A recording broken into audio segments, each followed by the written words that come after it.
మా ఏరియాలోకి కొత్త అమ్మాయి వచ్చిన తర్వాత ఆ అమ్మాయిని మా ఫ్రెండ్ గాడు లవ్ చేయడం స్టార్ట్ చేసాడు.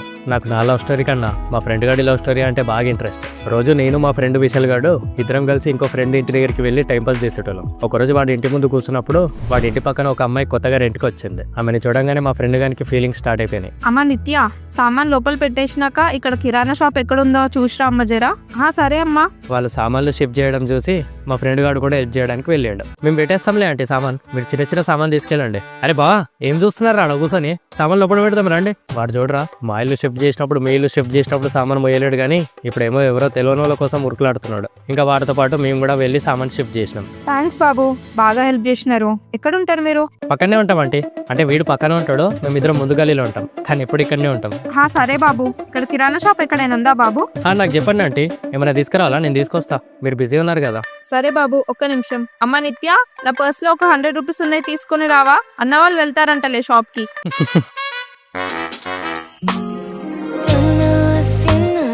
ఒకటి పెద్దది పాల ప్యాకెట్, ఒకటి కొబ్బెర, ఒకటి అగరబత్తి ప్యాకెట్, ఇంకా 10 ఇస్తరాకులు పట్టుకురా బాబు. సరే అంటే ఇంకా ఆ రోజు స్టార్ట్ అయితే మా ఫ్రెండ్ గాడి లవ్ స్టోరీ. కాదు ఆ అమ్మాయి కోసం వాళ్ళ ఇంటికి పనుడుగా మారిన మా ఫ్రెండ్ గాడి లవ్ స్టోరీ.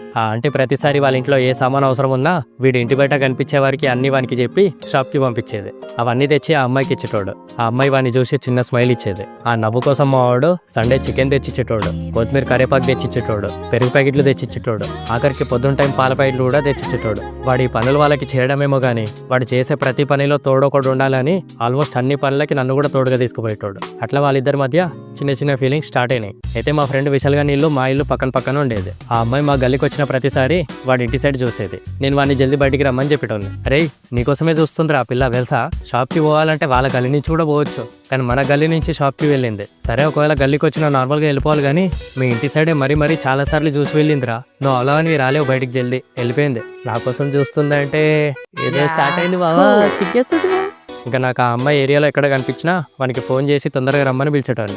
మార్నింగ్ కాలేజ్కి వెళ్ళేటప్పుడు వీడి ఇంటి సైడే చూసేది. నేను కరెక్ట్ అదే టైంకి బ్రష్ చేస్తుంటే బయటికి రారా తొందరగా అని చెప్తే వాడు వచ్చేవారికి ఆ పిల్ల వెళ్ళిపోయేది. షాప్కి వెళ్ళినప్పుడు ఆ అమ్మాయి కనిపిస్తే వెంటనే మా ఫ్రెండ్ గారికి ఫోన్ చేసి రమ్మని చెప్పేటోని. వాడు రాగానే ఆ పిల్ల వెళ్ళిపోతుండే. అరే తొందరగా రారా నీకోసమే చూస్తుంది ఆ పిల్ల, నువ్వు ఉన్నావేమో అని. పోనీలే బా, నేను రాగానే సిగ్గువాడు వెళ్ళిపోయి ఉంటుంది. ఒకసారి డ్రెస్సెస్ ఏవో కుట్టేవి ఉన్నాయని మా మమ్మీ దగ్గరికి డ్రెస్సెస్ కుట్టించుకోవడానికి వచ్చింది. మా ఫ్రెండ్ గారికి వెంటనే ఫోన్ చేసి అరే తొందరగా ఇంటికి రారా, నీకోసం ఆ పిల్ల మా ఇంటికి వచ్చింది.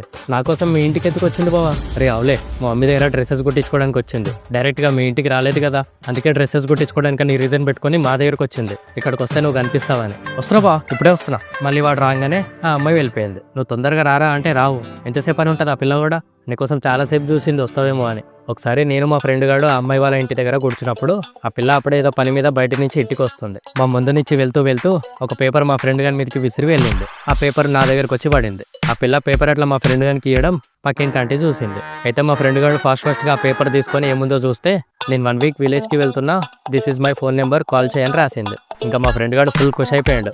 ఆ పక్కింటి ఆంటీ నెక్స్ట్ డే వీళ్ళు ఊరికి వెళ్ళేటప్పుడు ఆ ఆంటీ వాళ్ళ మమ్మీకి ఈ పేపర్ గురించి చెప్పింది. కానీ వాళ్ళ మమ్మీ ఆ అమ్మాయిని ఏమనలేదు, ప్రజెంట్ ఊరికి వెళ్తున్నారని. ఆ అమ్మాయి 1 వీక్ ఊరికి వెళ్ళినాక మా ఫ్రెండ్ గారు డల్ అయిపోయాడు. ఏమేంద్రా ఫోన్ నెంబర్ ఇచ్చింది కదా మాట్లాడతలేవా? ఏమోరా డైరెక్ట్ ఫోన్ చేయడం ఎందుకని ఫస్ట్ వాట్సాప్ లో హాయ్ అని మెసేజ్ చేసిన. ఏమన్నది? హాయ్ ఎవరు అన్నది. సరే గుర్తుపట్టలేదేమో అని నేను విశాలని మెసేజ్ చేసిన. తర్వాత ఏమన్నది? రిప్లై ఇవ్వలేదురా. సరే మళ్ళీ డౌట్ ఉందేమో అని డీపీ నాది పెట్టిన. చూసి మెసేజ్ చేసిందా? మళ్ళీ మెసేజెస్ పోతలేవురా అసలు. ఇప్పుడు అప్పటివరకు ఆమె డీపీ అయినా కనిపించింది, తర్వాత డీపీ కూడా కనిపిస్తలేదు. అదేంద్రా ఆమెనే మెసేజ్ చేయమని పేపర్లో నెంబర్ ఇచ్చింది, మళ్ళీ ఆమెనే రిప్లై ఇస్తలేదా? ఇంట్లో ఏమైనా ప్రాబ్లం అయిందేమోరా, వచ్చినాక అడుగుదాంలే.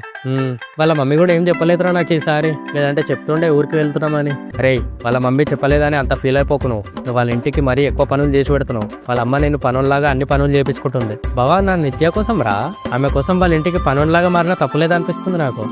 నీ ఇష్టం. ఆ పిల్లకి ఇంట్లో ఏమైనా ప్రాబ్లం అయిందేమోలే, నువ్వు ఏం మెసేజ్ చేయక, ఇంకా వచ్చినాక అడుగు.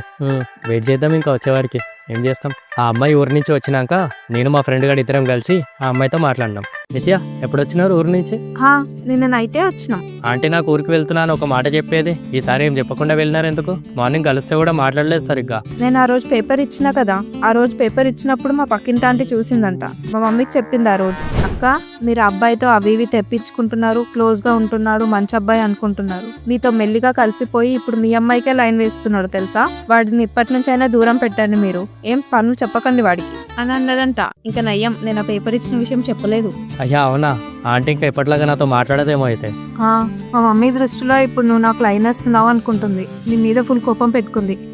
సర్లే ఇక ఏం చేస్తాం. అవును, ఆ రోజు పేపర్లో ఏముందో చూసారా? చూసినా కదా, మెసేజ్ కూడా చేసిన, నువ్వే రిప్లై చేయలేవు. అవును, నేను నీకెందుకు ఇస్తా రిప్లై? అదేంటి, నువ్వు నాకు ఊరికి వెళ్లే ముందు రోజు పేపర్ మీద నెంబర్ రాసి ఇచ్చినావు కదా మెసేజ్ చేయమని. నేను ఆ పేపర్ ఇచ్చింది నీకు కాదు, మరి నీ ఫ్రెండ్ శ్రవణ్కి. మా ఫ్రెండ్ కనుక అప్పుడు రిలీజ్ అయింది. వాడు షాప్కి వెళ్ళి సామాన్ తెచ్చి ఆ అమ్మాయికి ఇచ్చిన ప్రతిసారి ఆ పిల్ల నన్ను చూసేదాన్ని. గల్లీకి వచ్చిన ప్రతిసారి వాడింటి సైడ్ కాదు మా ఇంటి సైడ్ చూసేదాన్ని. ఆ రోజు షాప్కి కూడా నేను వెళ్ళడం చూసి ఆ పిల్ల కూడా వచ్చిందని. డ్రెస్సెస్ రీజన్ పెట్టుకొని మా ఫ్రెండ్ కోసం కాదు నా కోసం మా ఇంటికి వచ్చిందని. ఆ అమ్మాయి పేపర్ ఇచ్చింది నాకని చెప్పగానే మా ఫ్రెండ్ గారు షాప్లోకి వెళ్ళిపోయాడు. నీకు ఒక విషయంలో థ్యాంక్స్ చెప్పాలన్నా. ఇప్పుడు నేను మీ ఫ్రెండ్తో ఎంత క్లోజ్గా ఉన్నా మా ఇంట్లో వాళ్ళ డౌట్ అంతా నీ మీద పెట్టుకుంటారు. నేను ఎట్లయినా నీకు దూరం ఉంటా కాబట్టి వాళ్ళు నన్ను ఏమనుకోరు. నువ్వు మా ఇంటికి వచ్చిన ప్రతిసారి పక్కన మీ ఫ్రెండ్ని తీసుకొచ్చావా లేదా అని చూసేదాన్ని అన్నా. ఓయ్ ఆపో, ముందు నువ్వు నాకు నచ్చాలి కదా. అరే విశాలు, ఈ పిల్ల ఫీలింగ్ ఇట్లా ఉంటుందని నాకు కూడా తెలియదురా. లేదంటే ముందు నన్ను సైడ్ పెట్టడం ద్వారా కాదే నేనే దూరం ఉండేటోని. ఏంది, ఆ పిల్ల గల్లికి వచ్చినప్పుడు మా ఇంటి సైడ్ చూసేదా? నీ ఇల్లు నా ఇల్లు పక్క పక్కనే ఉంది కాబట్టి ఎవరిల్లు చూసినా ఒక దగ్గరికే పోతాయిరా కళ్ళు.